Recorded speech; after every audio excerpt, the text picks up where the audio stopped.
Bueno, muy buenas noches a todos. Hoy vamos a tener una conferencia denominada del cannabis al CBD cannabidiol, evidencia, titulación y casos clínicos. En esta ocasión tenemos dos invitados. Uno es el doctor Fabio Suárez. El doctor Fabio Suárez es neurólogo y epileptólogo, docente de la Universidad de Rosario y trabaja para la Fundación Cardioinfantil. El doctor Camilo Espinosa es neurólogo y epileptólogo, coordinador del programa de epilepsia del Hospital de Kennedy y docente de neurología de la Universidad de La Sabana.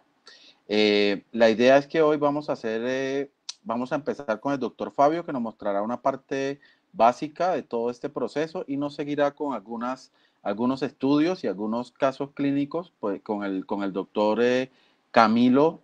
Eh, ¿Cuál es el plan? Digamos, vamos a tratar de hacer esto dinámico, queremos su participación. La idea sería que hagamos las preguntas a su mano derecha en su pantalla. Va a aparecer una parte en la mitad que se llama pregunta. La idea es que aquí vamos a hacer todas las preguntas, todas las dudas, todas las recomendaciones.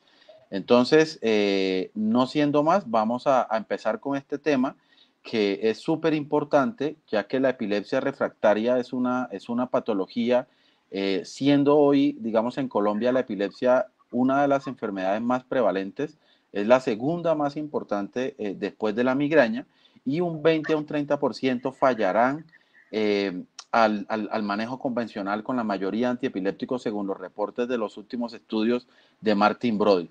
Entonces, los invitamos a disfrutar de esta conferencia. Creo que todos nos toca comenzar a aprender de este tema. Así que, bienvenido, doctor Fabio, queda encargado y pues bienvenido y gracias por acompañarnos. Muy buenas noches para todos.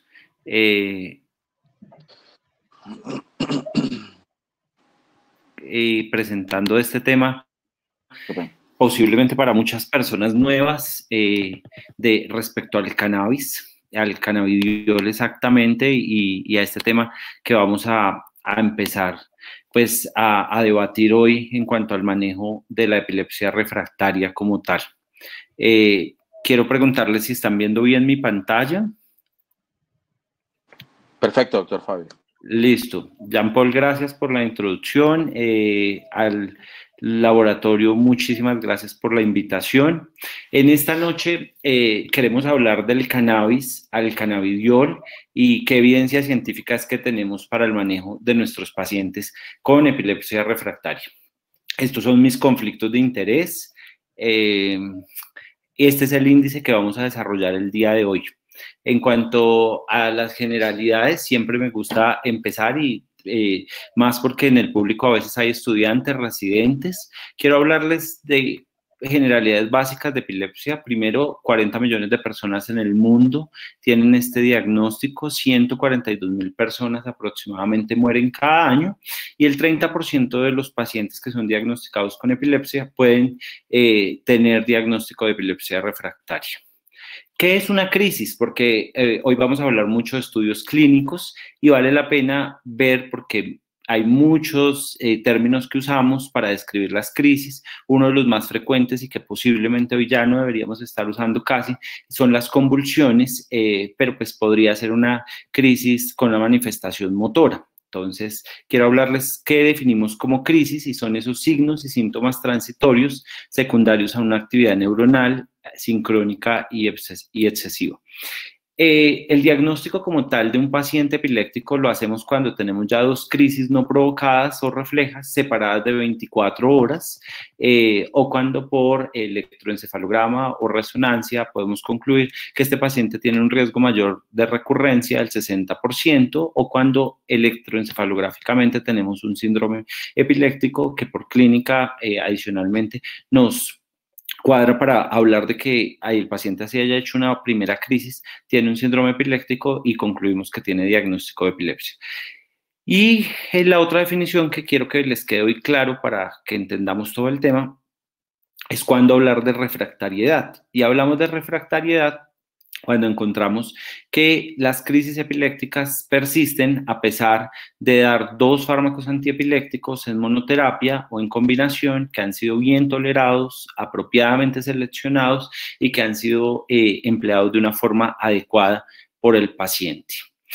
La epilepsia refractaria también la vamos a encontrar en algunos textos como epilepsia intratable, refractaria a medicamente, fármaco resistente, resistente a tratamientos farmacológicos. Esto, un consenso de la ILAE, intentando ellos llegar al consenso de cómo debíamos llamar a la epilepsia refractaria o a la epilepsia drogoresistente para unir los conceptos. En cuanto a la epidemiología, del 20 al 40% de los pacientes van a tener epilepsia refractaria, lo cual equivale aproximadamente a 400,000 personas en Estados Unidos. ¿Por qué es tan importante? Si ya como tal un paciente epiléptico tiene una gran probabilidad de sufrir de estigma, discriminación, de tener menos probabilidad de empleo, de ser probablemente tener como menor calidad de vida, pues cuando un paciente se torna en paciente epiléptico refractario es mucho peor. ¿Por qué? Porque esto hace que la persistencia de las crisis interfiera con su calidad de vida, va a tener muchos más efectos adversos por el uso de polifarmacia. Adicionalmente, la libertad de crisis prácticamente se vuelve una palabra imposible a veces en nuestros pacientes epilépticos refractarios y está visto que un paciente epiléptico refractario va a tener más riesgo de tener morbi y mortalidad aumentada. Esto, un consenso de la ILAE para hablar de cómo iniciar la monoterapia en un paciente. Sé que no es el tema de hoy, simplemente quiero hacerles como una introducción. Este artículo vale mucho la pena para que definamos cómo trataríamos a nuestros pacientes y es que en las últimas 3 décadas el arsenal de medicamentos para tratar las crisis ha incrementado muchísimo, llegando aproximadamente a tener 25, 30 fármacos para el control de crisis epilépticas. ¿Qué escribió el doctor Brody? El doctor Jean Paul en la introducción ya nos hablaba y el doctor Brody hizo un estudio en el que tomó aproximadamente 470 pacientes a los cuales comparó con 3 medicamentos diferentes para iniciarlos en monoterapia. Con estos 3 medicamentos de monoterapia y que era la lamotrigina, la carbamazepina y la fenitoína, lo que él quiso ver fue cómo le iba a los pacientes cuando yo iniciaba cualquiera de los 3. Lo que vimos en el estudio y los datos que tenemos es que de 470 pacientes, cuando yo inicio el primer fármaco, tengo la probabilidad de tener libre a ese paciente de crisis un 47%, o sea, con una persistencia de crisis del 53%, por lo cual en el orden cronológico, cuando elegimos un tratamiento farmacológico, siempre pensamos en monoterapia por tener menos reacciones adversas, pero en caso de persistencia de crisis, pensamos siempre en un segundo fármaco antiepiléptico y ahí él dice, bueno, si yo adiciono un segundo fármaco al tratamiento de estos pacientes, puedo obtener libertad de crisis en un 13% adicional, llegando a tener una persistencia de crisis en un 40%.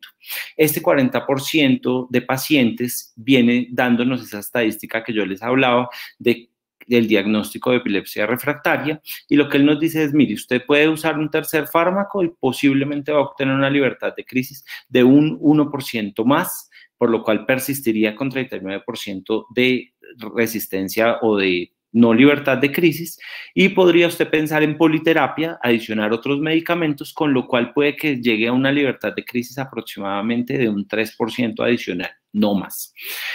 Este gráfico, pues siempre nos va a llamar la atención a los epileptólogos, a los neurólogos, y son los mecanismos de acción de todos los fármacos antiepilépticos que tenemos y vamos a ver cómo han venido creciendo en cantidad los medicamentos, pero también tratando de innovar en mecanismos de acción en cuanto al control de crisis epilépticas. Si vemos, acá en las proteínas presinápticas tendríamos el levetiracetam, el briviaracetam, los bloqueadores de canales de sodio, que son pues ampliamente conocidos por todos, y esto con fin de introducirlos un poco ahorita en los nuevos mecanismos que se plantean con el uso del cannabidiol.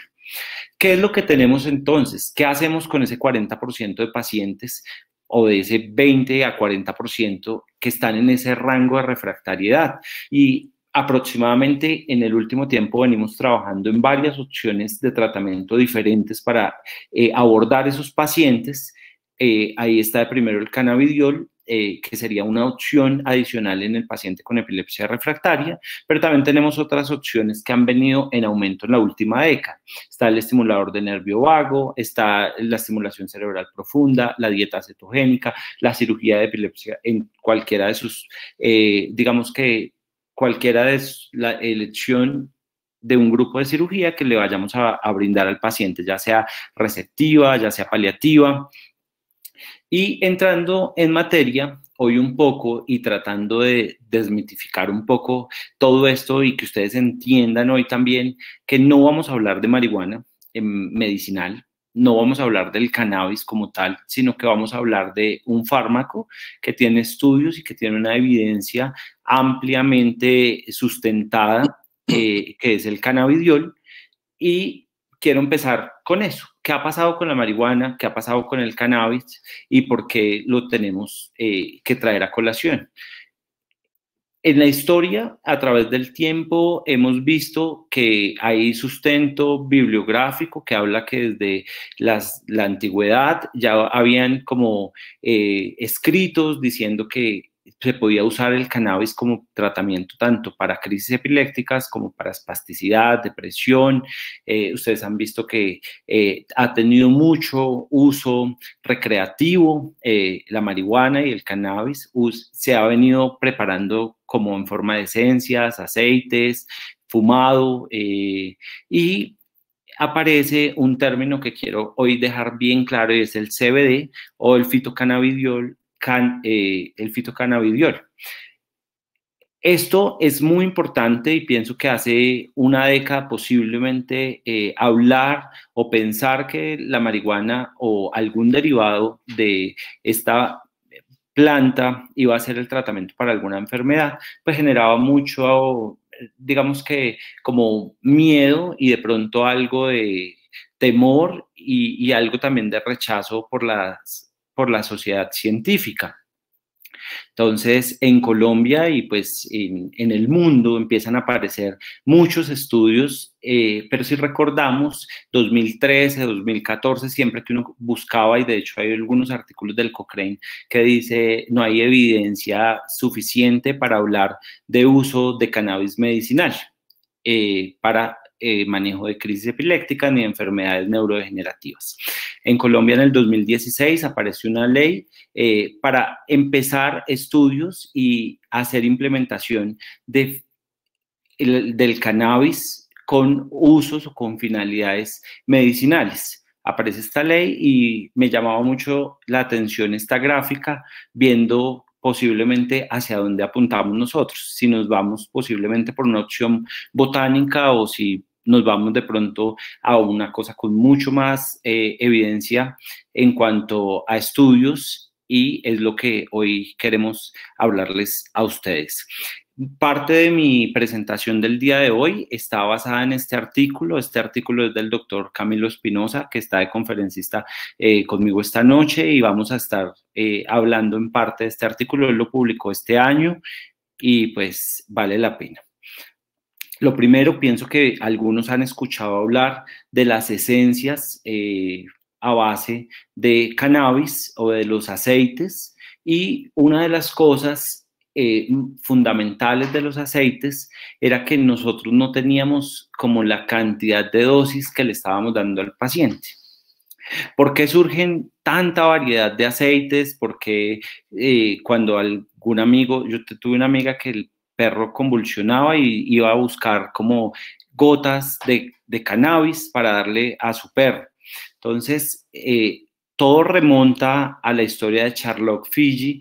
Charlotte fue una niña que tuvo síndrome de Dravet con unas crisis persistentes, con una epilepsia refractaria de difícil manejo, y sus padres piensan, bueno, el cannabis puede ser, ella tiene una gran mejoría de su frecuencia ictal con las gotas y desde allí se hace un cubrimiento mediático bastante extenso, dando pues como el reconocimiento a la mejoría de su frecuencia ictal secundario a uso de esencias con componentes de cannabis. Esta niña murió en abril de este año por un cuadro respiratorio, fue COVID negativo, no está confirmada como COVID, pero falleció aproximadamente hace 2 meses. ¿Qué tenemos de estudios en cuanto a las fórmulas magistrales o a las fórmulas que conocemos con esencias? Hay varios estudios que intentaron ver el uso de cannabis y demostraba que muchos de los pacientes, esta fue una encuesta australiana que incluía 976 pacientes, y ellos decían que consumían cannabis independientemente de que su médico se los hubiera enviado. De hecho, solo el 6.5 consumían cannabis por una indicación médica. La mayoría de los pacientes siempre tienen también un efecto que dicen que con cannabis les mejora su frecuencia de crisis, y lo que llamaba la atención es que la mayoría de productos fueron obtenidos de proveedores ilegales y se desconocía la composición química que tuvieran estos medicamentos. En cuanto a los extractos de cannabis, tenemos pues reportes de casos, encuestas a cuidadores, son estudios que posiblemente cuando los llevamos a la luz de la evidencia científica, vemos que tienen una debilidad en cuanto a la metodología de los estudios de investigación. Hay una variabilidad en los componentes de las presentaciones, hay en cuanto a la calidad de los estudios, mezclan los tipos de crisis que tienen los pacientes, y adicionalmente los componentes químicos, al no tener nosotros claridad cuál es su concentración de cannabidiol o cuál es su concentración de CTH, no sabemos con qué fueron propiamente elaborados los estudios. Hoy vamos a hablar de un producto farmacológico y que está a base de cannabis, pero que tiene unos estudios que ya les voy a ir a empezar a hablar. Entonces, ¿qué tenemos en general? El CBD, como tal, es un derivado de un producto botánico del cannabis sativa. El cannabis sativa tiene más de 100 compuestos o de 100 cannabinoides. Los más conocidos y los más estudiados está el tetrahidrocannabidiol, que de aquí en adelante vamos a hablar mucho de THC, y del CBD. ¿Qué hay de literatura en cuanto a ellos? Una revisión sistemática habla de 34 estudios preclínicos en 6 especies animales diferentes que mostraban que los componentes o los fármacos utilizados con THC tenían efectos anticonvulsivantes importantes, hasta con reducción de crisis del 61% de estos estudios, pero también con un efecto proconvulsivante del 2,9%, resultados mixtos en 2,9% y sin efecto clínico en 32,4%. ¿Qué debemos recordar del tetrahidrocannabidiol? El tetrahidrocannabinol es el componente que está encargado de la mayoría de efectos psicoactivos de la marihuana como tal, o de los derivados del cannabis, y es el que está relacionado a temas de adicción en descontrol de impulsos. El CBD, por el contrario, en estos estudios preclínicos, veíamos que tenía un efecto anticonvulsivante del 80,5% y no tenía efecto clínico en 19,5% de los pacientes, pero no mostró un efecto proconvulsivante, por lo cual la mayoría de estudios clínicos que vamos a hablar hoy tienen un componente de CBD. Esta es la estructura molecular de él, y el CBD, ¿qué debemos tener presente? Primero, que no tiene acción psicotrópica.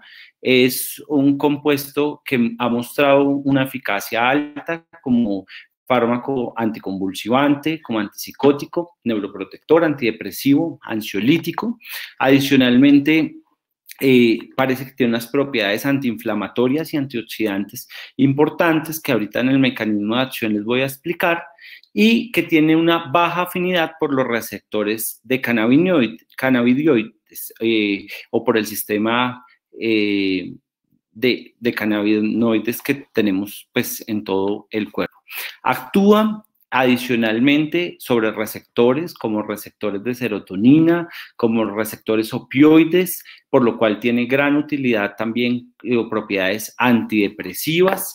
Y otra de las cosas que más hemos visto es que tiene otros objetivos o otras dianas terapéuticas como canales iónicos y acción enzimática. Este es el sistema endocannabinoide en el cual evidenciamos los receptores CB1, que ellos están predominantemente en el sistema nervioso central, y los receptores CB2, que tienen una distribución más del sistema periférico. En esto, recordar que de pronto en los puntos donde está más resaltado cada uno de la intensidad de los colores es donde hay más componente de cada uno de estos receptores, pero hay algunos sitios que vamos a tener receptores tanto CB1 como CB2. El CB2 muestra grandes propiedades antiinflamatorias. Estas propiedades antiinflamatorias están mediadas por acción con la interleuquina 1 y con la interleuquina 6. Se dice que estas propiedades antiinflamatorias llevan a una regulación del ciclo celular.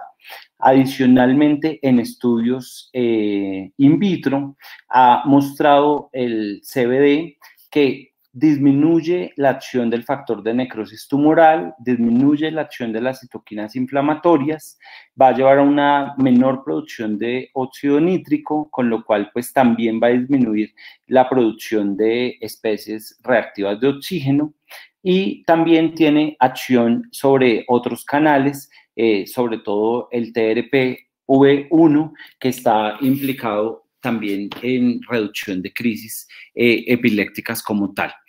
¿Qué es lo que hemos visto? Que en el sistema nervioso central los endocannabinoides juegan un papel importante en la disminución de neurotransmisores excitatorios, sobre todo de tipo glutamato, y esta sería una de las cosas por las cuales decimos que se disminuye la frecuencia de crisis en los pacientes.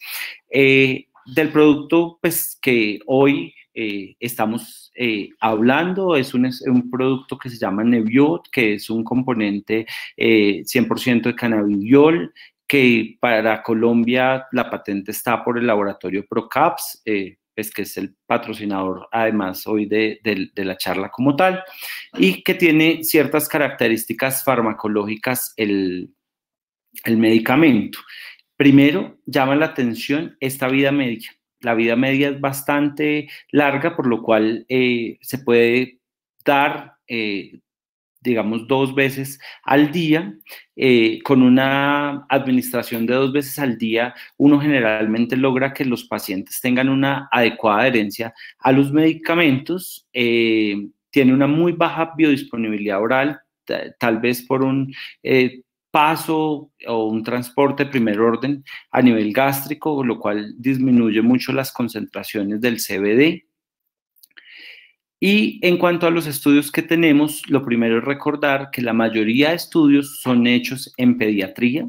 En junio del 2018, el CBD fue aprobado por la FDA como coadyuvante en epilepsia asociado a 2 síndromes, al síndrome de Lennox-Gastaut y al síndrome de Dravet en niños mayores de 2 años. Antes del 2016, lo que les comentaba, habían muchas preparaciones a base de cannabis, pero los estudios como tal eran muy pequeños y con poca fuerza epidemiológica para hablar de lo mismo.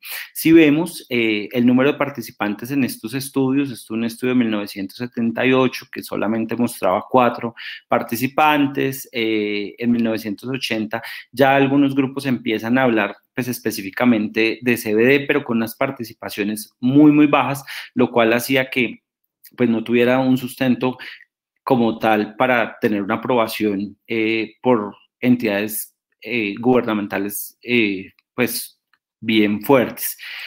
Este doctor Devinsky y colaboradores en 2016 y 2017 le trabaja pues a 3 estudios bastante grandes en específicamente estas 2 enfermedades, en síndrome de Lennox-Gastaut y en Dravet, que como bien sabemos son encefalopatías epilépticas de la infancia con recurrencia muy elevada de crisis, y estos 2 estudios pues ya empiezan a incorporar unos grupos un poco más grandes de participantes. Si vemos, en este incluye 137, en este 61, y ya les voy a hablar un poquito más de estos estudios. ¿Qué encontró él? En este primer estudio de 137 participantes, que la reducción media observada de las crisis fue aproximadamente del 36,5%, que los efectos adversos, si ustedes los ven en la mayoría, son somnolencia, disminución de apetito, diarrea, y en su siguiente estudio, que estudios además bastante cortos, porque solo de 12 a 14 semanas, pero en este siguiente encontró que el 43% de los pacientes tuvo disminución de la frecuencia ictal. En cuanto al CBD, ¿qué es lo que más se ha visto? Que controla crisis, generalmente con predominio motor, y el doctor Devinsky, que era el que les estaba hablando, hace sus estudios ya colocando una dosis de medicamento entre 10, 20 miligramos por kilo aproximadamente, hace estudios. Doctor Fabio, señor, tenemos tres minutos. Bueno. Listo. Estudios doble ciego, aleatorizados contra placebo, en los cuales nos muestra pues la eficacia de los medicamentos. De estos estudios el doctor Camilo va a profundizar mucho más mostrándonos cada uno de los efectos adversos, pero lo que les quiero decir es que los efectos adversos en estos estudios que saca el doctor, lo que dice es, son efectos adversos de leve a moderado, que adicionalmente encuentra una reducción significativa de las crisis, y vemos que hubo una elevación de enzimas hepáticas en 3% de los casos, pero extrañamente en estos estudios lo que se ve es que esta elevación transitoria de las enzimas hepáticas autorresuelven a pesar de que los pacientes continuaban con el tratamiento. Entonces, estos estudios hay que verlos muy bien, hay que ver que eran pacientes con epilepsias refractarias con una alta frecuencia ictal y que adicionalmente estos pacientes tenían un uso concomitante de otros medicamentos. Vale la pena recordar que el CBD también tiene una acción importante como inhibidor de enzimas hepáticas sobre el CYP, y de esta forma él va a hacer o va a inhibir el metabolismo de algunos fármacos, especialmente como el clobazam, el topiramato, el ácido valproico, y en algunos de los estudios que ya vamos a hablar un poco más, estas interacciones farmacológicas son las que debemos tener en cuenta. Estos 3 estudios, ahí están los porcentajes de reducción de crisis en síndrome de Dravet del 50%, en Lennox-Gastaut del 50%. Este estudio de Lennox-Gastaut me llama la atención porque ya incluye adultos. Si ustedes ven el de Dravet, solo decía que edades de 2 a 18 años, pero este de Lennox-Gastaut sí iba hasta los 55 años. Esto es una gráfica sencillamente para mostrar la reducción de crisis del CBD versus placebo, y los estudios de Lennox-Gastaut que también nos mostraban lo mismo. El doctor Camilo va a hacer énfasis en este estudio que me llama mucho la atención de 2019, un estudio multicéntrico de Estados Unidos que incluyó 25 centros diferentes, y este estudio no solamente habla de síndrome de Dravet y Lennox-Gastaut, sino que también habla de otras causas de epilepsia refractaria, en los cuales ya muestra un poquito más de la experiencia clínica, y el doctor Camilo en este nos va a hablar de estas causas de esclerosis tuberosa, síndrome del Cardi, el DUS, otras etiologías no esclarecidas, y con los porcentajes de reducción y haciéndonos énfasis en las dosis diferentes en las que enrutaron a cada uno de estos pacientes. ¿Qué llama la atención? Que hubo 607 pacientes ya vinculados a este estudio. Ya para terminar, ¿yo qué les puedo decir? El CBD posiblemente llegó para quedarse con nosotros. Es una terapia coadyuvante en epilepsias refractarias, especialmente, y tiene la aprobación para síndrome de Lennox-Gastaut y para síndrome de Dravet. Es un medicamento que, según la literatura, tiene unos efectos adversos leves, están en baja proporción, solamente llegando a un 10% aproximadamente en los pacientes en los estudios, y son efectos no graves. Estas son otras utilidades en neurología y pienso que es un tema bastante importante, bastante alentador, y que sé que vamos a poder brindarle a nuestros pacientes, a ese 40% que nos queda refractarios, una nueva opción para tratar de controlar sus crisis. Espero que todas las preguntas, por favor, nos las hagan para respondérselas al final. Perdón por al final con los estudios pasar un poco rápido, pero el doctor Camilo ya continúa y él nos va a explicar un poquito más la evidencia de estos 3 estudios. Muchísimas gracias, doctor Jean Paul, muchas gracias al laboratorio. Perfecto. Feliz noche. Perfecto, doctor Fabio. Muchas gracias. Yo creo que excelente disertación. Yo realmente creo que después de ver los estudios que en epilepsia refractaria, creo yo en este momento que los neuropediatras tienen un poquito más claro cuál es el panorama, pero creo que a medida, como todos los medicamentos que tenemos hoy, vamos a ir creciendo en la evidencia y esperamos que el doctor Brody en su próxima corte de medicamentos publique ese medicamento que claramente es para epilepsia refractaria, sobre todo que está en un grupo de pacientes muy, muy difíciles, que son los pacientes con epilepsia refractaria. Entonces vamos a seguir con el doctor Camilo Espinosa, ya habíamos dicho, pues es neurólogo epileptólogo del Hospital Occidente de Kennedy y profesor de la Universidad de La Sabana. Entonces, adelante, doctor Camilo, y pues las preguntas al doctor Fabio las tendremos al final. Bueno, buenas noches, muchas gracias Jean Paul por la introducción. El objetivo de mi charla es tratar de complementar un poco lo que habló Fabio, haciendo énfasis en las interacciones farmacológicas del cannabidiol con otros antiepilépticos, los efectos adversos y la forma de prescripción. Y el objetivo es poder dar algunas recomendaciones prácticas de cómo hacer la titulación y qué dosis utilizar en estos pacientes.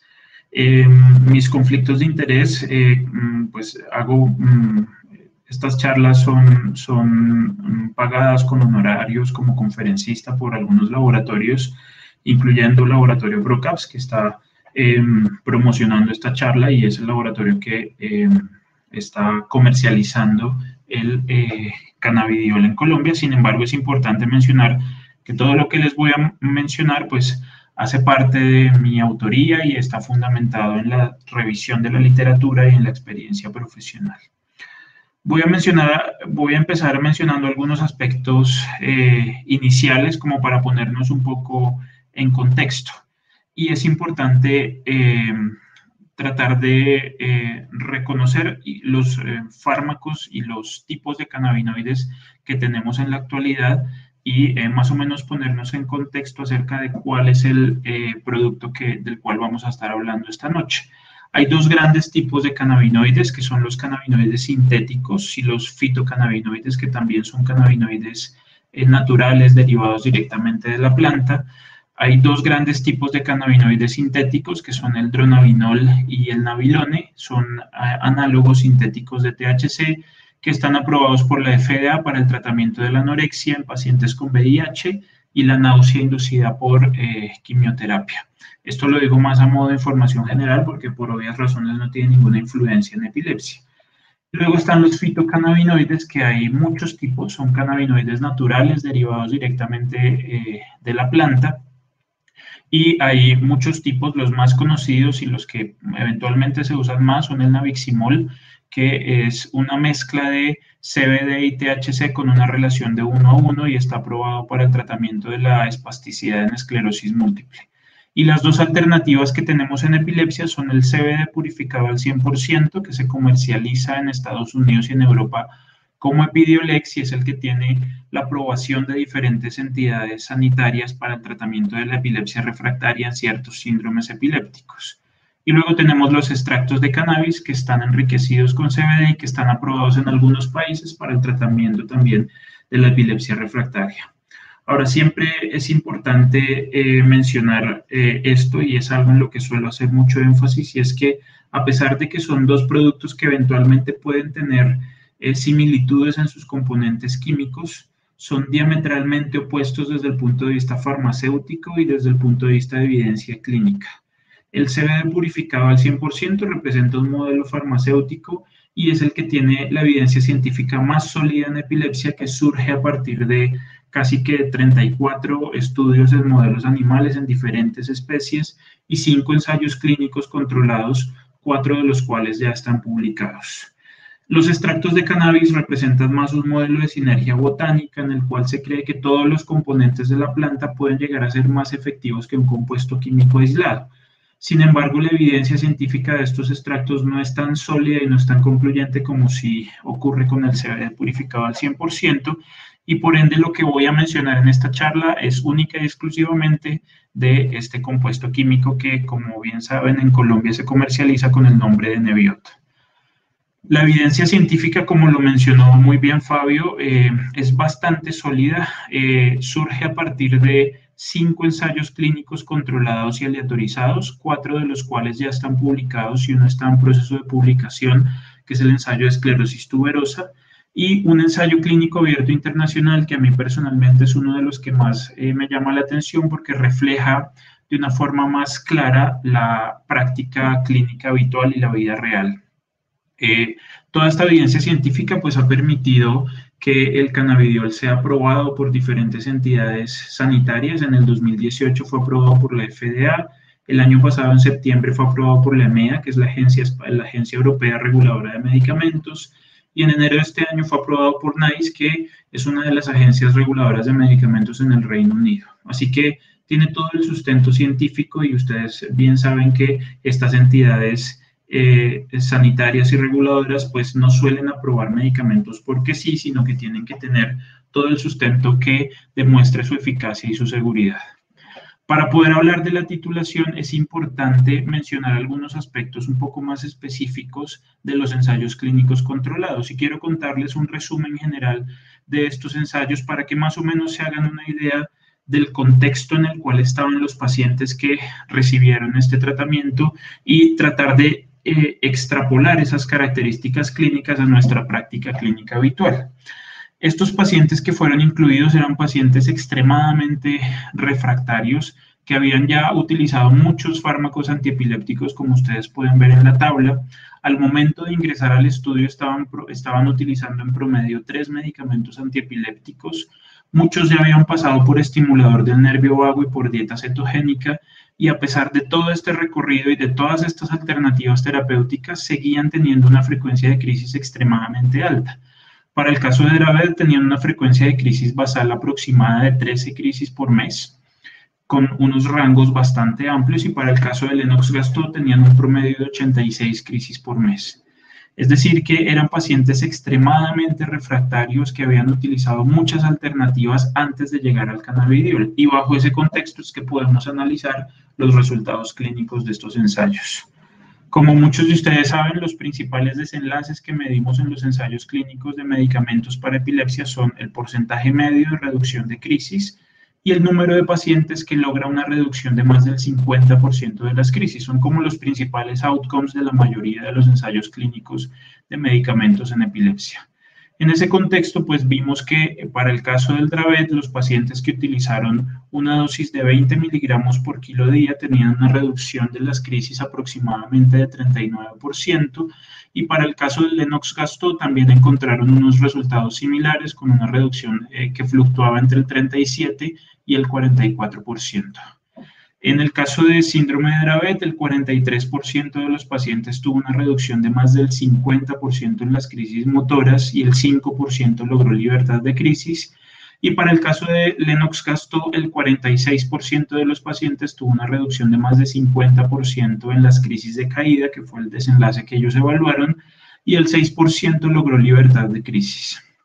Ahora, cuando uno compara estos resultados con otros desenlaces y otros ensayos clínicos de otros fármacos antiepilépticos, pues se da cuenta que el cannabidiol definitivamente no es un medicamento milagroso, no es un medicamento que vaya a curar la epilepsia y a desaparecer por completo las crisis.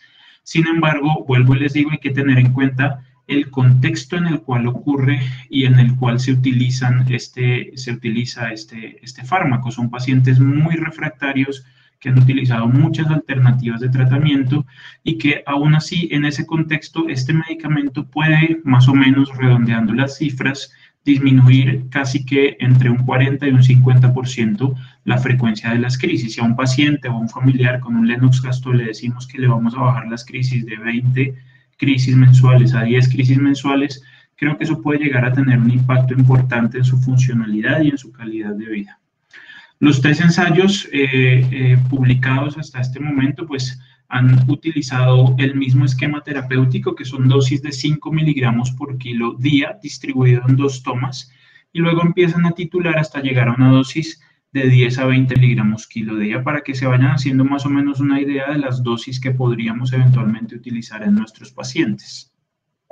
Ahora, otro de los estudios que me parece muy interesante es este estudio que fue publicado o que se ha publicado en diferentes fases. Es un ensayo clínico abierto internacional que también se conoce como un ensayo de uso compasivo o un programa de acceso extendido, en el cual hay un poco más de flexibilidad en los esquemas de tratamiento. No son tan rígidos esos esquemas porque no están dirigidos por, pues obviamente, los criterios de inclusión de los ensayos clínicos, que son mucho más estrictos, y eso permite que estos ensayos se aproximen un poco más a la práctica clínica real y la vida real de lo que vemos nosotros en el día a día. La importancia de este estudio, y en lo cual quiero hacer énfasis, es que no solamente han incluido a pacientes con síndrome de Dravet o con síndrome de Lennox-Gastaut. Estos estudios, en este caso puntual, se ha realizado el análisis de seguridad y eficacia desde hace casi 4 años y han hecho publicaciones seriadas. Y lo interesante es que la mayoría de los pacientes incluidos en estos estudios no tienen Dravet y no tienen Lennox, con lo cual se abren las alternativas de tratamiento para otros tipos de epilepsia y otras etiologías. Por ejemplo, aquí ustedes pueden ver en la tabla que la mayoría de los pacientes incluidos en este ensayo tenían epilepsias indiferenciadas, muchas de etiología desconocida, malformaciones del desarrollo cortical, esclerosis tuberosa, algunos síndromes genéticos puntuales. Y en general, esto nos permite más o menos buscar otras opciones de tratamiento diferentes al Lennox y a Dravet. Eran pacientes también muy refractarios que utilizaban una media de 3 antiepilépticos y tenían un promedio de 44 crisis por mes. Obviamente este es un ensayo clínico abierto que no tiene el nivel de evidencia que puede ofrecer un ensayo clínico controlado, pero aún así es muy importante porque refleja de una forma más eficaz la práctica clínica real y porque incluye pacientes diferentes a los que están mencionados en la aprobación de las entidades regulatorias. En este caso, el porcentaje medio de reducción de crisis, tanto para crisis motoras como para crisis totales a la semana 12, fue de 53 y de 50% respectivamente. Y lo interesante es que a lo largo del tiempo, durante un seguimiento de más de 2 años, en este caso a la semana 96, ese porcentaje medio de reducción de crisis se mantuvo casi que en un mismo rango y en un mismo porcentaje, con lo cual se demostró que este medicamento puede llegar a ser muy efectivo y que su efectividad se mantiene a largo plazo, incluso por encima de los 2 años de tratamiento. La dosis media que utilizaron en este estudio a la semana 12 era de 21 miligramos por kilo día y a la semana 96 era de 25 miligramos por kilo día. Sin embargo, se podían extender hasta 50 miligramos por kilo día dependiendo de cada situación. Entonces, si nos centramos en estos ensayos clínicos que les he mencionado, podríamos más o menos asumir que la dosis estándar o que el rango terapéutico para usar en nuestros pacientes fluctuaría más o menos entre 20 y 25 miligramos por kilo día. Sin embargo, es importante mencionar que la dosis y la forma de titulación debe individualizarse en cada paciente porque hay muchas circunstancias externas que pueden afectar la eficacia y la tolerancia a los efectos adversos. Además, hay muchos pacientes que pueden eventualmente controlarse con dosis más bajas. Por ejemplo, este estudio que se publicó recientemente en JAMA Neurology demostró que para pacientes con síndrome de Dravet que utilizaban una dosis de 10 miligramos por kilo día, la eficacia y la seguridad era mucho mejor que aquellos pacientes que utilizaban el CBD, pero una dosis de 20 miligramos por kilo día. Entonces, la dosis es un poco fluctuante, aunque la mayoría de estudios coinciden en sugerir una dosis de entre 20 y 25 miligramos kilo día. Eso depende de cada paciente y se tiene que individualizar según los otros medicamentos que esté tomando, las interacciones que puedan eventualmente generarse, según el estado nutricional del paciente y según muchas otras variables que pueden influir en la eficacia y en la tolerancia de los efectos adversos. Es importante entonces profundizar en los efectos adversos y en las interacciones farmacológicas. Está claro, y a partir de los ensayos clínicos y de los datos publicados hasta el momento, debemos recordarle y avisarle a los pacientes y a los familiares que es muy probable que vayan a tener efectos adversos. En los ensayos clínicos, hasta el 93% de los pacientes con CBD presentan efectos adversos y eso es una realidad que es importante contárselas a ellos para que sepan qué es lo que puede eventualmente pasar. Afortunadamente, la mayoría de los efectos son leves, son transitorios, ocurren en las primeras 2 semanas de iniciado el tratamiento y dependen en gran medida de las interacciones farmacológicas. Aquí en esta gráfica ustedes ven un resumen de los efectos adversos reportados en los 3 grandes ensayos clínicos de cannabidiol y la mayoría de efectos adversos, pues afortunadamente son leves. Otro dato importante es que a pesar de que muchos pacientes tienen efectos adversos, las tasas de retención son altas y son relativamente buenas. Las tasas de retención hacen referencia en los ensayos clínicos al número de pacientes que continúan tomando el medicamento a pesar de experimentar efectos adversos o incluso a pesar de que la eficacia no sea muy buena. Y en este caso, para el ensayo clínico abierto internacional, la tasa de retención fue de 76%, lo cual es muy similar a las tasas de retención de otros fármacos antiepilépticos. Como ya vieron, entonces, los efectos adversos más frecuentes son somnolencia, hiporexia, diarrea, vómito, pirexia y fatiga. Es lo que más está reportado en la literatura. Son leves, afortunadamente, aunque son muy frecuentes. La mayoría ocurren en las primeras 2 semanas y la mayoría están relacionados con las interacciones farmacológicas del CBD. Y hay 2 de esos efectos adversos que desde el punto de vista clínico son los que pueden llegar a tener más impacto, que son la somnolencia y la elevación de las transaminasas. La somnolencia es un efecto adverso que casi que depende exclusivamente de la combinación del cannabidiol con el clobazam, porque en los estudios se ha demostrado que casi la mitad de los pacientes que experimentan somnolencia tienen uso concomitante de clobazam. Y la elevación de las transaminasas, definida como una elevación de 3 veces por encima del límite superior, ocurre casi que exclusivamente en los pacientes que presentan o que utilizan de forma concomitante el ácido valproico. Afortunadamente eso no es tan frecuente, ocurre en cerca del 15 al 16% de los pacientes y la mayoría de los que presentan elevación de transaminasas es porque tienen uso concomitante de ácido valproico. Así que es muy importante para poder entender estos efectos adversos, conocer y comprender las interacciones farmacológicas del CBD. Lo más importante aquí es mencionar que el CBD es un potente inhibidor de ciertas enzimas hepáticas y de ciertas isoenzimas del sistema de citocromos, como esas que ustedes ven listadas ahí. Por lo tanto, eso quiere decir en el papel que los medicamentos que utilicen esos mismos sistemas enzimáticos y que se den en conjunto con el CBD, pues van a tener un cambio farmacocinético porque sus niveles séricos, sus concentraciones séricas van a aumentar de forma significativa, potenciando eventualmente sus propiedades antiepilépticas. Es lo que se creía en un primer momento. Sin embargo, este estudio que me parece muy interesante, que se publicó ya hace unos 3 años, demostró que aunque hay muchas interacciones farmacológicas, muy pocas tienen relevancia clínica. Prácticamente de todas, solamente una es la que puede llegar a tener relevancia clínica y es la combinación entre el clobazam y el cannabidiol.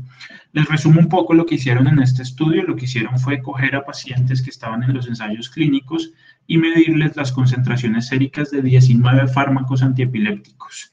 que utilizaban en conjunto con el CBD. Entonces les medían los niveles antes de iniciar el CBD y a la semana 2 y a la semana 4 de iniciar el CBD y miraban qué pasaba con las concentraciones séricas. Y luego de evaluar 19 fármacos antiepilépticos se dieron cuenta que solamente 5 de esos medicamentos tenían algún tipo de significancia estadística en cuanto a sus concentraciones séricas cuando se utilizaban en conjunto con el CBD. Y cuando uno revisa con detalle esas interacciones farmacológicas, se da cuenta que en realidad la única interacción farmacológica que puede eventualmente tener un impacto clínico es la del clobazam, y puntualmente la del metabolito activo del clobazam, que es el N-desmetilclobazam. Ahí ustedes pueden ver en la tabla que el promedio del nivel sérico de este metabolito antes de iniciar el CBD era de 2.200 nanogramos por mililitro, y luego de iniciar el CBD aumentaba de forma significativa, casi 3.700 nanogramos por mililitro. Y eso es importante porque el rango terapéutico de ese metabolito, el rango máximo es 3.000. Es decir, que aquí en este caso sí hay una relevancia clínica de esta interacción farmacocinética. Mientras que con los otros fármacos, a pesar de que habían unos cambios sutiles en las concentraciones séricas, ninguno estaba por fuera del rango terapéutico esperado. Y es por esto que este estudio nos permite concluir que aunque hay muchas interacciones farmacológicas, la única que tiene relevancia clínica significativa es la del N-desmetilclobazam.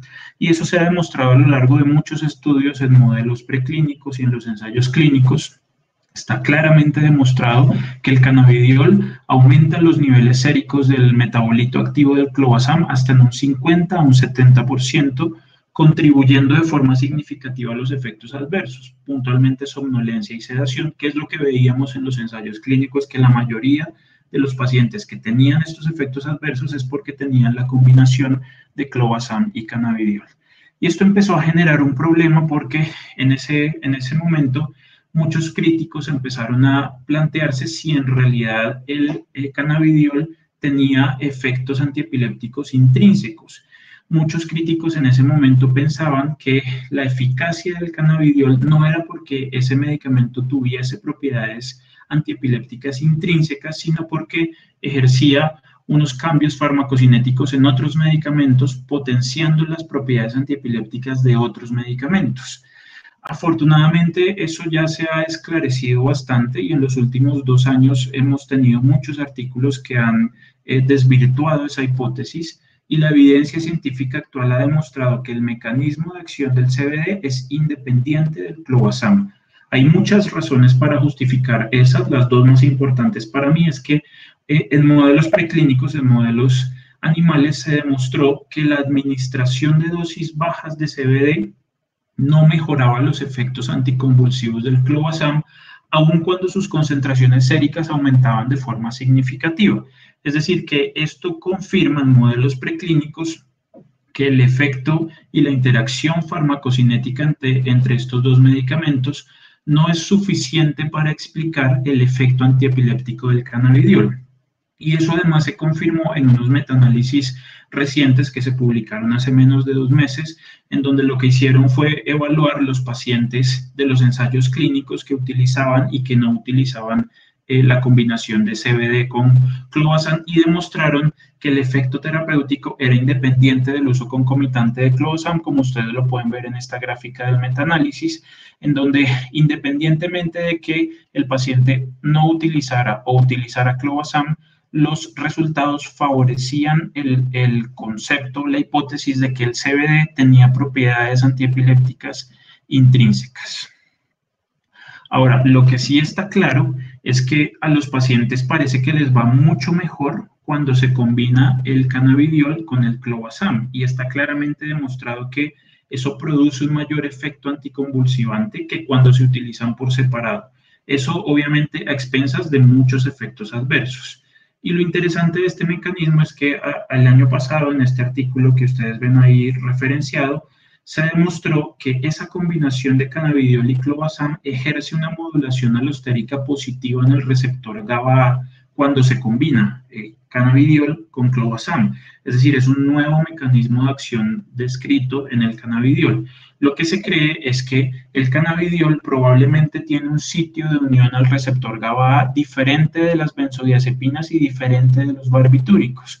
Es decir, que al combinar el cannabidiol con el clobazam se potencia y se ejerce un sinergismo sobre la activación del receptor GABAérgico, potenciando obviamente pues todos los fenómenos de hiperpolarización que son necesarios para el control de las crisis epilépticas. Es algo parecido a lo que ocurre cuando combinamos barbitúricos con benzodiazepinas. Por ejemplo, en algunos casos desesperados podemos eventualmente combinar, por ejemplo, fenobarbital con una benzodiazepina con el objetivo de hiperestimular ese receptor GABAérgico y generar una mayor activación porque son dos fármacos que se unen en sitios diferentes de ese receptor. Pues algo parecido es lo que estaría ocurriendo con la combinación del cannabidiol y del clobazam. Y el otro punto importante a tener en cuenta no solamente son las interacciones farmacológicas, sino las interacciones con los alimentos. Y esto es muy importante porque hay muchos estudios que han demostrado que los alimentos afectan de forma significativa las concentraciones séricas del CBD. Y esto es muy importante para individualizar las recomendaciones de prescripción. Hay un ensayo clínico que se publicó el año pasado en donde lo que hicieron fue coger a pacientes, a personas sanas que se les administraba CBD en diferentes circunstancias. CBD en ayuno, CBD luego de una comida alta en calorías y en grasas, CBD luego de una comida intermedia en calorías, CBD con leche entera y CBD con alcohol. Y miraron qué pasaba con las concentraciones séricas. Y los resultados fueron bastante concluyentes y demostraron que, en comparación con el ayuno, las comidas altas en calorías y en grasas que tenían un promedio de 900 kilocalorías podían llegar a aumentar la concentración sérica del CBD hasta 5.2 veces. Así que esto es muy importante para individualizar las recomendaciones de prescripción en cada paciente. Por ejemplo, si van a iniciar un cannabidiol en un paciente que está utilizando de forma concomitante ácido valproico y clobazam, es muy probable que ese paciente vaya a tener muchos efectos adversos. Así que una de las alternativas para tratar de mitigar esos efectos adversos es decirle al paciente que consuma el CBD en ayunas y que trate de alejarlo de las comidas y que en la medida de lo posible no sean comidas que tengan una alta carga calórica y menos en grasas. Esto también es muy importante, por ejemplo, en pacientes con dieta cetogénica, que muchos de ellos pueden eventualmente combinarse con CBD, porque pues estos pacientes suelen tener unas dietas ricas en grasas con altas cargas calóricas y eso puede impactar las concentraciones séricas del CBD, aumentándolas de forma significativa, aumentando la exposición sérica al medicamento y por ende produciendo más efectos adversos. Lo que les acabo de mencionar está resumido en esta gráfica, en donde vemos las concentraciones séricas en diferentes momentos de los pacientes que estaban en ayuno, en la línea azul, en comparación, por ejemplo, con los pacientes que tenían o consumían el CBD con una dieta alta en calorías y con una gran carga de grasas. Entonces, las diferencias fueron bastante significativas y es importante tenerlo en cuenta. Y ya para finalizar, teniendo en cuenta todo lo que les he mencionado, pues vamos entonces ahora sí a hablar de la titulación y de la forma de prescripción. Lo primero es conocer bien el producto. El producto, como ya lo hemos mencionado, se conoce como Neviot, viene en una solución oral, tiene un frasco por 60 mililitros y cada mililitro contiene 100 miligramos de CBD purificado. No son gotas porque eso es algo que hay como en la percepción general, esto no se da con gotas, esto es una solución oral que se da pues con jeringas y se calcula a partir de centímetros, perdón. Es importante y es una ventaja que tenemos con el cannabidiol y que no tenemos, por ejemplo, con los extractos de cannabis, y es que con el cannabidiol conocemos muchas de sus propiedades farmacológicas básicas. Sabemos, por ejemplo, que su tiempo de concentración sérica máximo del Tmax es de 4 a 5 horas, tiene un volumen de distribución bastante alto, alcanza su estado estable en 2 días, tiene una vida media efectiva de 10 a 17 horas, con lo cual se puede dar en 2 tomas al día. Tiene una vida media de eliminación prolongada que está explicada en gran parte por ese volumen de distribución tan alto.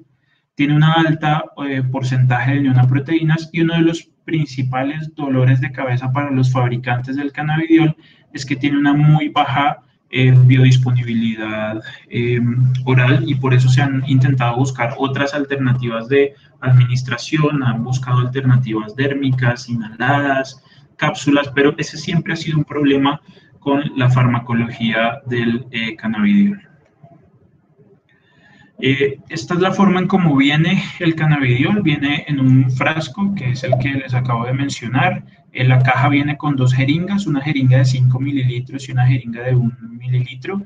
Y viene con este tapón que se adapta al frasco y pues tiene el tamaño perfecto para que también se adapte uno de los extremos a las jeringas.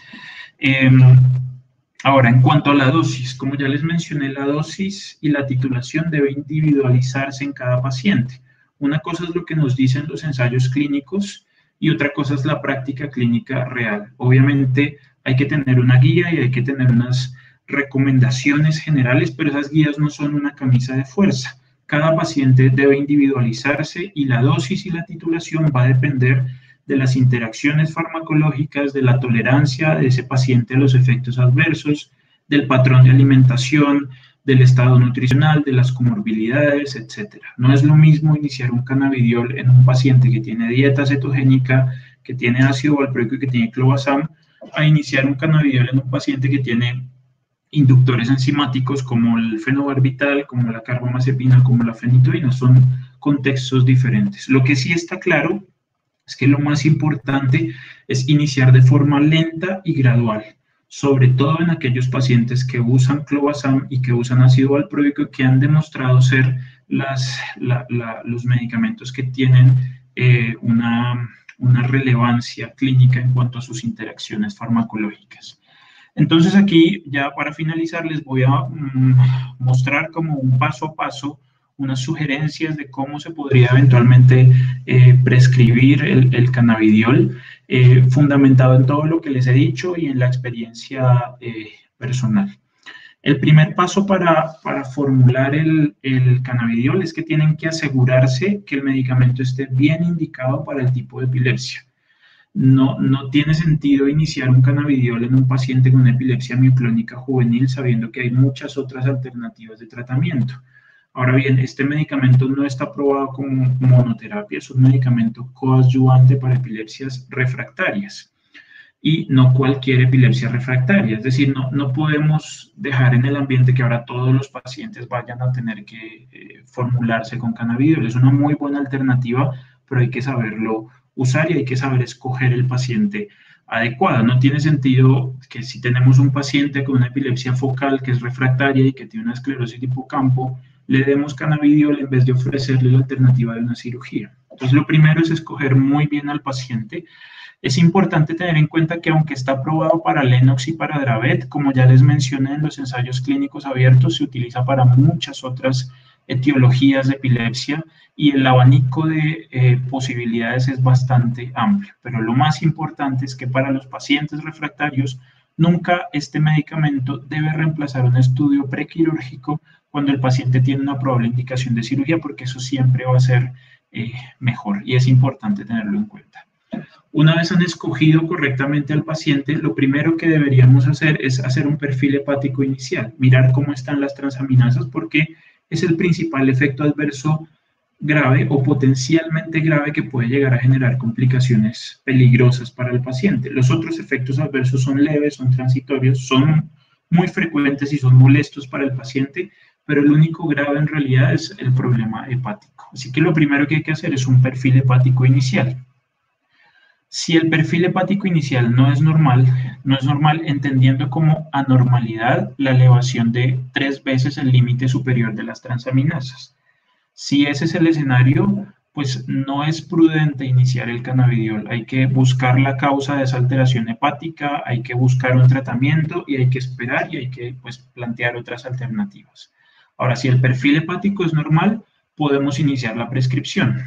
¿Cómo la iniciamos? La sugerencia de muchos expertos y la sugerencia de mi práctica clínica habitual es que inicien con dosis bajas de 5 miligramos por kilo día, distribuido en 2 tomas, es decir, una toma en la mañana y una toma en la noche. Entonces, por ejemplo, si tenemos un paciente de 60 kilos, un adulto promedio de 60 kilos, al cual le vamos a iniciar la dosis de 5 miligramos por kilo día, pues serán 300 miligramos al día, distribuidos en 2 tomas. 150 miligramos en la mañana y 150 miligramos en la noche. Recuerden que el producto viene por cada mililitro 100 miligramos de CBD, es decir, que en este caso tendríamos que darle 1.5 cc en la mañana y 1.5 cc en la noche. La verdad es que es bastante, pues relativamente fácil de formular y de titular. Y eso lo hacemos durante 2 semanas. Y luego de 2 semanas aumentamos la dosis a 10 miligramos por kilo día distribuidos en 2 tomas. Es decir, que para ese mismo paciente de 60 kilos ya no le daríamos 300, sino 600 miligramos al día. Es decir, 300 en la mañana y 300 en la noche, lo que sería básicamente 3 cc en la mañana y 3 cc en la noche. Ahora, hay que recordar que esto se debe individualizar, porque si el paciente recibe ácido valproico y clobazam, sabemos que es muy probable que tenga más efectos adversos. Así que muchos expertos recomiendan que en ese contexto la titulación sea mucho más lenta, y algunos incluso sugieren que se queden en la dosis de 5 miligramos por kilo día durante 1 mes y luego revaloren con la tolerancia a efectos adversos y con el perfil hepático. Y en esos pacientes es muy importante evaluar el patrón de alimentación. Lo ideal es que consuman el CBD en ayunas y no en relación con las comidas, y evaluar las comorbilidades como la desnutrición, la enfermedad renal o cualquier enfermedad que pueda producir eventualmente hipoalbuminemia. Recuerden que el CBD tiene un porcentaje de una proteínas mayor al 90%, con lo cual todas las situaciones clínicas que produzcan hipoalbuminemia pueden aumentar la fracción libre, producir más efectos adversos. Eso es lo que hacemos básicamente en el primer mes. Al mes de iniciar esa titulación, citamos nuevamente al paciente con un nuevo perfil hepático. Y ahí evaluamos la respuesta terapéutica y evaluamos los efectos adversos. Luego de 1 mes de titulación. Si se dan cuenta, es una titulación bastante lenta en comparación con otros medicamentos, pero lo recomendable en la mayoría de las guías es hacer esa titulación así de lenta y así de gradual. Ahora, en esa segunda visita, que es al mes de tratamiento, el paciente llega con un nuevo perfil hepático y vamos a evaluar la respuesta terapéutica y los efectos adversos. Y ahí tenemos 3 escenarios posibles. Muchos más, pero estos quizás son los más importantes. El primer escenario ideal es que el paciente con dosis bajas tolere efectos adversos y logre una respuesta terapéutica adecuada. Ese es el escenario ideal, y en ese contexto, pues la idea sería seguir igual con una dosis de 10 miligramos por kilo día. Ahora, hay que definir bien qué es eficacia, porque la definición de eficacia pues es muy variable.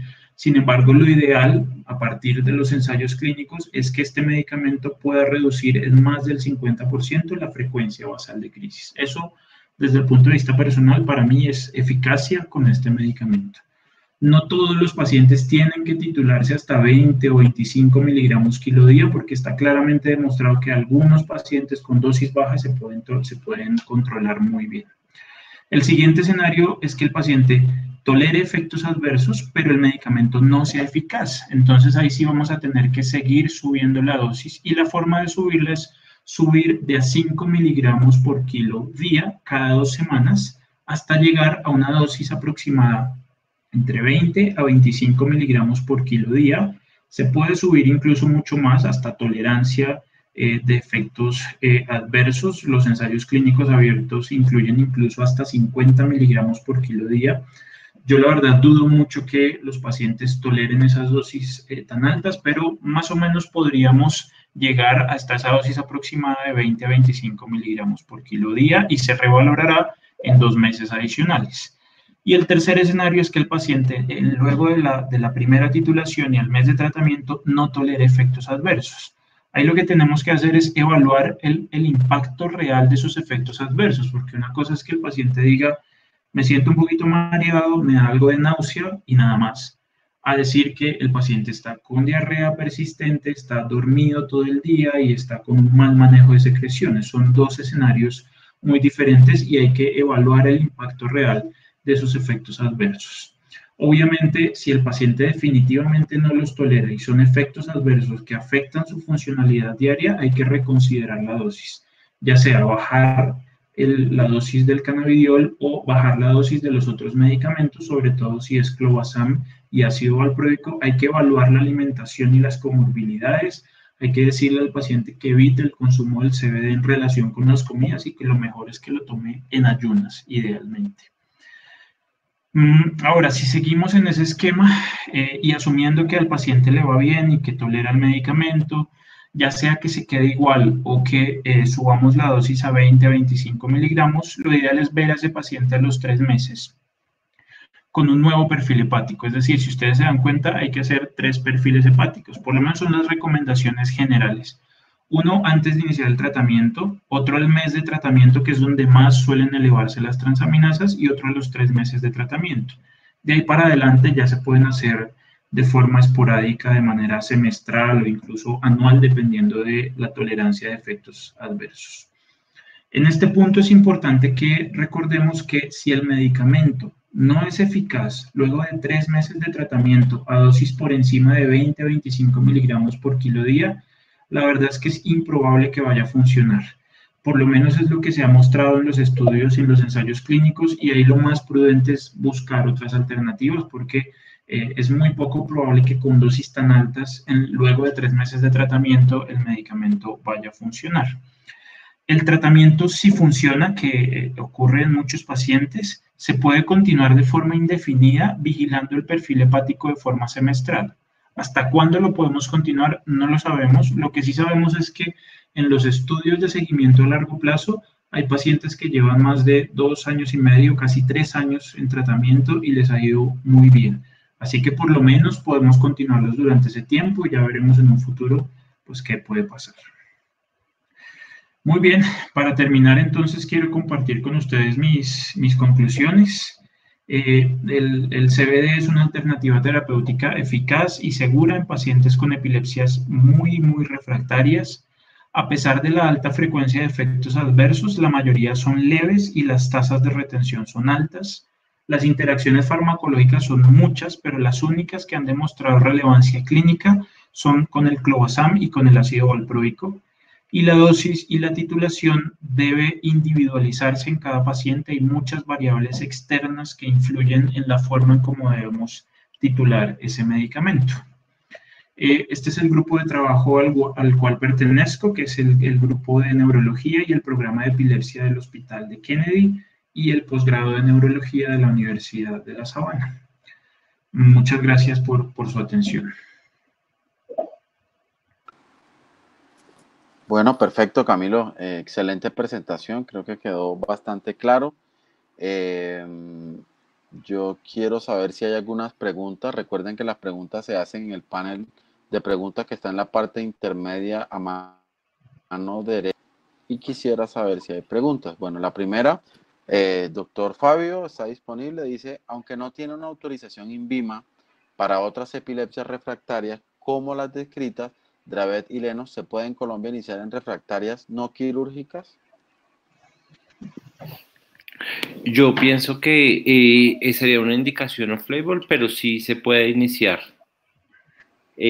Pues, o sea, obviamente hay que justificar muy bien en la historia clínica.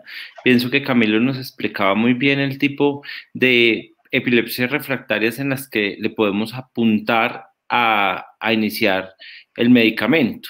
O sea, obviamente descartando, y pues yo creo que descartando causas estructurales que puedan ser susceptibles de una corrección quirúrgica, descartando interacciones farmacológicas, se podría.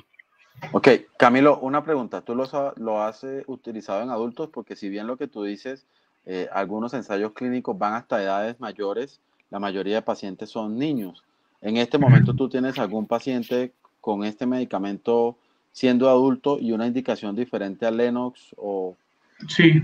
Yo en realidad tengo unos 8 o 10 pacientes formulados, están en proceso de autorización, pero de esos solamente 2 tienen Lennox. Yo veo adultos, yo no veo niños. y la mayoría de los, pues no es usual ver Dravet en adultos, no es usual ver tampoco muchos Lennox, salvo que uno esté en un centro de referencia. Así que mi percepción es que no se debería restringir a esas dos únicas alternativas porque la evidencia, aunque todavía no es tan sólida, está en construcción y para mí el ensayo abierto internacional es muy concluyente en cuanto a la evidencia en otros tipos de epilepsias diferentes al Lennox y a Dravet. Se viene probablemente para este año la aprobación para esclerosis tuberosa y seguramente en unos meses o en unos años tendremos aprobaciones ya de manera un poco más indeterminada para diferentes tipos de epilepsia.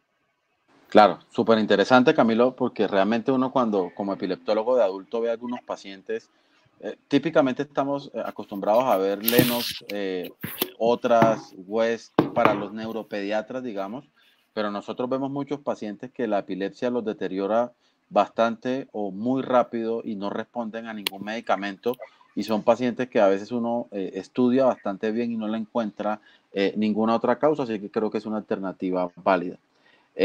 Acá hay otra pregunta, dice, ¿por qué el seguimiento de las transaminasas es tan frecuente? ¿Existe algún tipo posible de daño hepático en el mediano o largo plazo? Hay una cosa interesante que olvidé mencionar en ese aspecto y es que el cannabidiol no afecta de forma significativa las concentraciones séricas del ácido valproico, por lo cual se cree que la elevación de las transaminasas no tiene que ver con esa interacción farmacocinética, sino con un mecanismo aún desconocido. No sabemos desde el punto de vista histopatológico y a nivel hepático qué tipo de daño se produce, no lo sabemos. Lo que sí sabemos es que la mayoría de los pacientes, cuando elevan transaminasas, las resuelven esa elevación de forma espontánea. Los ensayos muestran que el 50% de las elevaciones de transaminasas resuelven simplemente con observación y el otro 50% resuelve simplemente con bajar la dosis o modificar los otros antiepilépticos y no hay ningún caso descrito de un daño hepático permanente y grave, por lo menos en lo que está publicado en los ensayos clínicos. Perfecto. Aquí hay una pregunta súper interesante, digamos, que dice, ¿cuál es la seguridad en pacientes con trastornos psiquiátricos o consumo de sustancias? Creo que esto es súper interesante porque muchos pacientes con epilepsia tienen trastornos como depresión, ansiedad, etcétera. Y a veces nosotros como epileptólogos nos restringimos de utilizar algunos medicamentos que causan trastornos de la conducta, como levetiracetam. ¿Qué piensan ustedes de eso? Hace unas semanas estuvimos en una conferencia con la Sociedad Colombiana de Psiquiatría Biológica hablando puntualmente de efectos adversos neuropsiquiátricos en el cannabidiol, porque hay una percepción errónea de que el cannabidiol, al ser un extracto de cannabis o un componente del cannabis, puede producir dependencia, puede producir efectos adversos neuropsiquiátricos, pero eso es totalmente falso porque estamos hablando de un cannabidiol purificado al 100% y ninguno de los ensayos clínicos ha demostrado efectos adversos neuropsiquiátricos y mucho menos dependencia. La dependencia surge es con el THC, que afortunadamente pues no está en el cannabidiol purificado, porque el THC tiene la capacidad de desensibilizar los receptores de cannabinoides endógenos.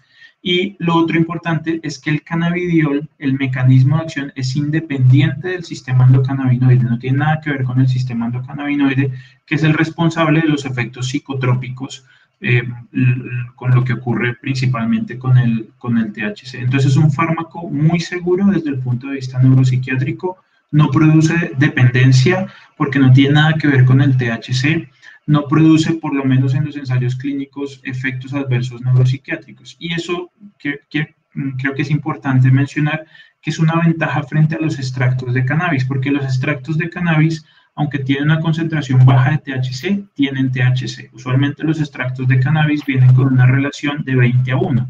Es decir, por cada 20 partes de CBD hay una parte de THC. Y eso, por más de que sea una dosis baja, el metabolismo del THC ingerido no es lo mismo que el metabolismo del THC inhalado.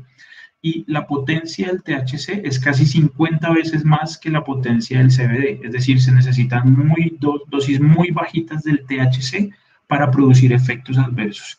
Entonces, esa es una ventaja que tiene el cannabidiol purificado, que no tiene THC, que es el que puede producir los efectos psicotrópicos, cognitivos y la dependencia.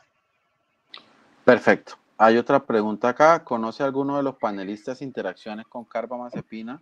¿Es posible tomar niveles séricos del Nebiot? En el papel, la carbamazepina, al ser un inductor enzimático, puede eventualmente disminuir las concentraciones del metabolito activo del cannabidiol, pero no hay, o por lo menos yo no conozco ningún ensayo clínico que demuestre esa relación, como si existen ensayos clínicos con valproato, con estiripentol, con clobazam y con los otros que les mencioné. No sé si se pueden medir niveles del metabolito activo del cannabidiol, que si no estoy mal es el 11-hidroxicannabidiol. Yo pienso que todavía no. Yo creo que es un poco difícil medir esos niveles séricos actualmente. Perfecto. Dice otra pregunta acá, ¿es posible esperar la reducción de los anticonvulsivantes convencionales con el uso de CBD o se espera que los pacientes continúen con CBD como coadyuvante? Yo pienso que en este momento, o sea, la indicación que está avalada es como coadyuvante. O sea, para aclarar dos cosas. Como monoterapia, no hay estudios fuertes para avalar el uso de cannabidiol solo como monoterapia. En los pacientes que responden, yo pienso que como todas las terapias alternativas que tenemos para epilepsia refractaria, dependiendo de la evolución, vamos a poder ir haciendo disminución gradual de los otros fármacos anticonvulsivantes que usamos de manera concomitante. Posiblemente pensar dejar al paciente en monoterapia sea más complejo, pero pues tenemos es que ver en nuestra práctica cómo nos va. Pero yo pienso que la reducción de fármacos sí es posible. Igual creo, no sé qué piensan ustedes en la práctica clínica diaria de un paciente con ese. Jean-Paul, ¿se fue la señal? Jean-Paul. Creo que... Se congeló. Creo que perdió la señal, sí. Bueno, pues si quiere terminamos de revisar algunas de las preguntas. Dice acá, Camilo, ¿existe interacción con los antirretrovirales, con las estatinas o con los anticoagulantes orales? Pues la interacción, como les mencioné, el CBD es un inhibidor enzimático de esas isoenzimas del sistema de citocromo. Así que puede eventualmente tener muchas interacciones.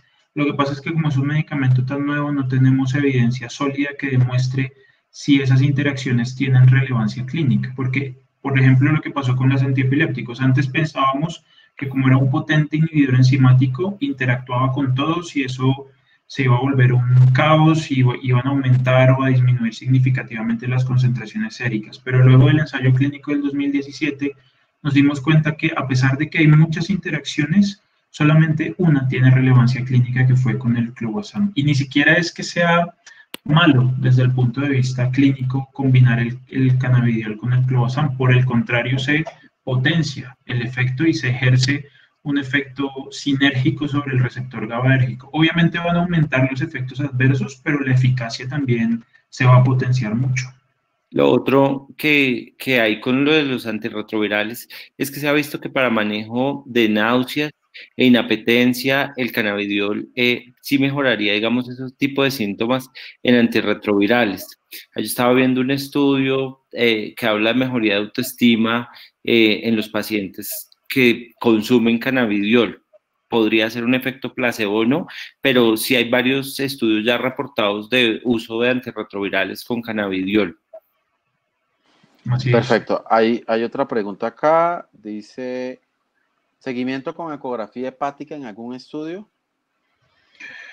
No, yo desconozco si, no sé, en la experiencia que yo tuve cuando participé en los ensayos de Epidiolex en Europa, no, ninguno hacíamos, pues no se hacían ecografías hepáticas porque las elevaciones de transaminasas eran transitorias, eran leves en la mayoría de los casos, no producían una disfunción hepática a largo plazo y muchas, prácticamente todas, desaparecían con el seguimiento o con la modificación de la dosis.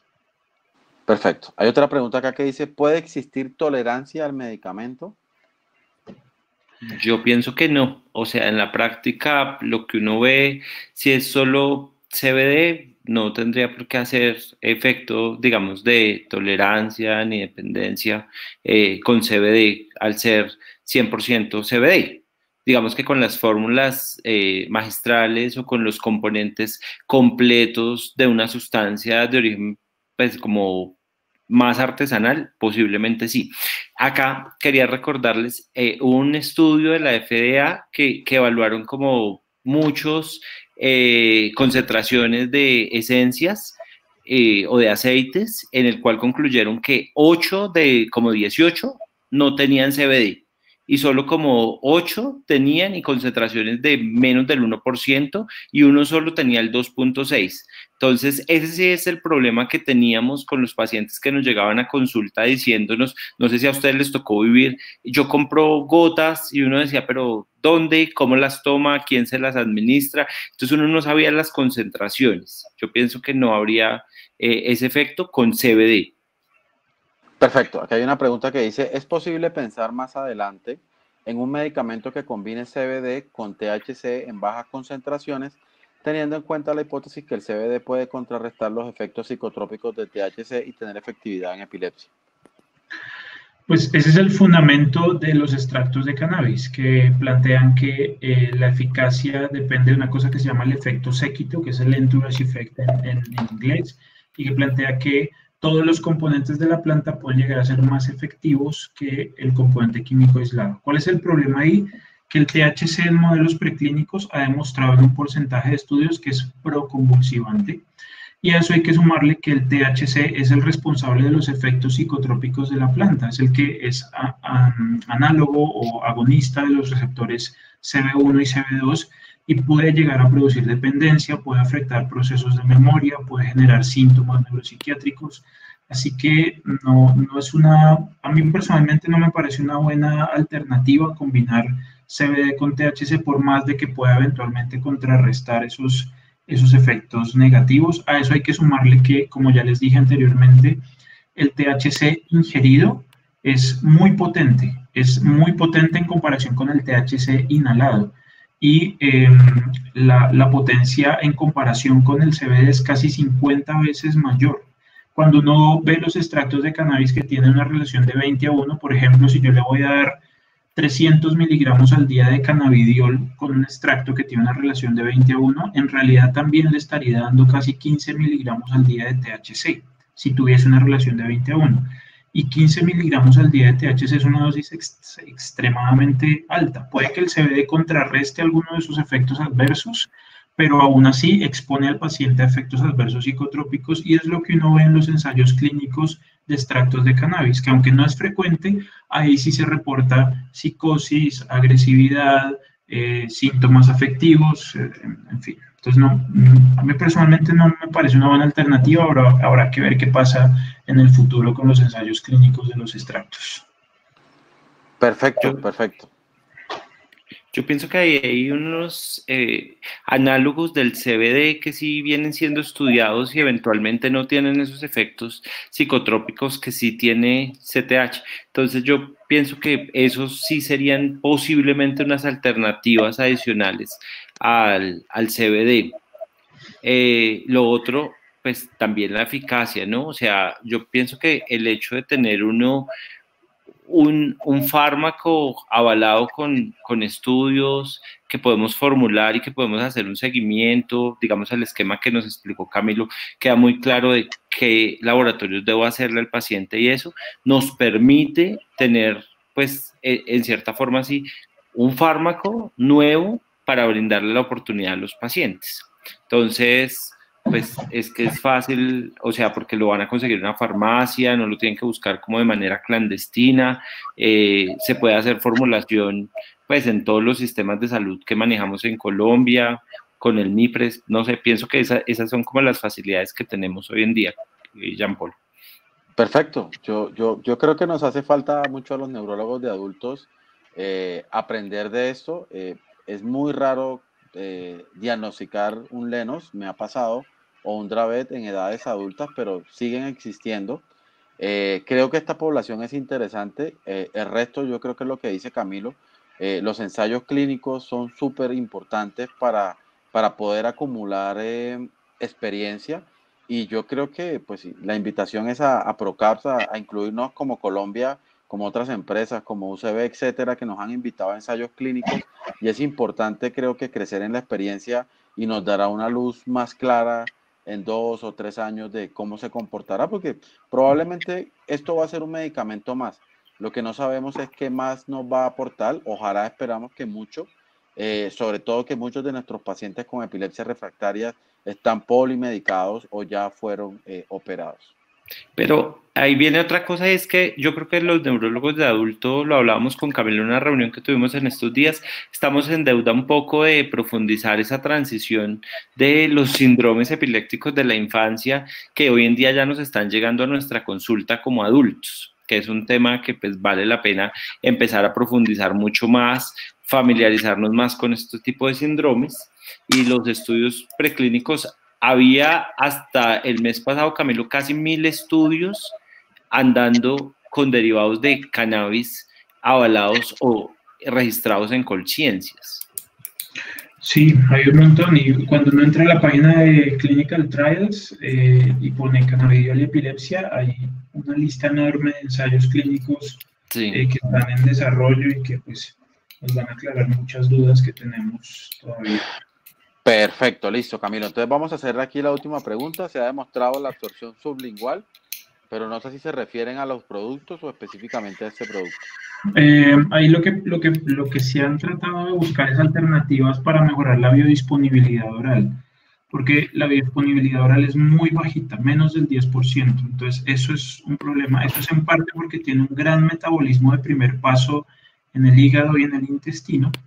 Y es algo con lo que han luchado los fabricantes de cannabidiol, tratando de buscar alternativas para mejorar esa biodisponibilidad oral. Entonces, algunos sugerían mantener el producto unos minutos de manera sublingual para disminuir un poquito ese metabolismo de primer paso, pero eso pues la verdad es que no tiene ningún tipo de apoyo o de sustento científico evaluado en ensayos clínicos. Se han buscado alternativas diferentes con cannabidiol inhalado, con cannabidiol en gel para administrarlo por vía transdérmica, con cápsulas. Hasta ahora están en desarrollo y lo que tenemos es la solución oral que surge a partir pues, del producto que mencionamos. Perfecto, yo creo que no hay más preguntas. Muchas gracias, excelente intervención. Yo creo que en conclusión lo que podemos saber es que la evidencia está en crecimiento. Creo que la experiencia con estas dos patologías que son Dravet y Lennox-Gastaut, creo que es una ayuda adicional para todos en este grupo de pacientes. Hay un artículo muy interesante publicado por el grupo de Canadá, de hecho es ahí la doctora Lady Ladino, que es de Medellín, que habla de muchas cosas, entre ellos el control de crisis, la desaparición de la actividad epileptiforme, ¿sí? Yo creo que nos hace falta mucho por aprender y creo que el camino está hecho, pero creo que es una ayuda adicional a la mayoría de nosotros porque tenemos pacientes muy, muy complejos y muchos de ellos no se les puede ofrecer la alternativa quirúrgica. Esa sería mi conclusión. No sé si Camilo o Fabio tienen alguna cosa más. No, yo pienso que es una alternativa buena en pacientes con epilepsias muy refractarias. Las interacciones farmacológicas en el papel pueden ser un problema, pero en la vida real solamente hay dos importantes, que es con el clobazam y con el ácido valproico. Y con el clobazam, al contrario, puede ser más efectivo todavía, a expensas de efectos adversos, pero aumenta la efectividad. Y con el ácido valproico es la titulación y la vigilancia de las transaminasas. Pero creo que es una buena alternativa y nos puede ayudar mucho en pacientes con epilepsias muy refractarias que han pasado por muchas alternativas y esto parece ser un medicamento prometedor. Listo. Perfecto. Pues creo que aquí hay una última pregunta que la va a responder para terminar. Si les parece, el doctor pregunta que si puede ser monoterapia. Doctor, en este momento no, la indicación no es monoterapia, la indicación son, digamos que en Colombia, Dravet y Lennox-Gastaut no es primera elección en este momento, no sabemos en unos años, pero no debe ser la primera elección porque muchos pacientes lo van a llegar pidiendo y no es una opción de primera. Creo que tenemos un camino adelantado con muchos fármacos, así que por ahora agotemos esas posibilidades. Sí. Y lo otro con eso de monoterapia es que la mayoría de fármacos ingresan como coadyuvantes y con el tiempo es que uno va viendo que el paciente responde muy bien a, de ejemplo, a cannabidiol y se retiraron los otros medicamentos y quedó en monoterapia y van a empezar a surgir muchas cosas y estamos en la construcción hasta ahora de la información, Jean-Paul, pero en este momento claramente no hay estudios de monoterapia.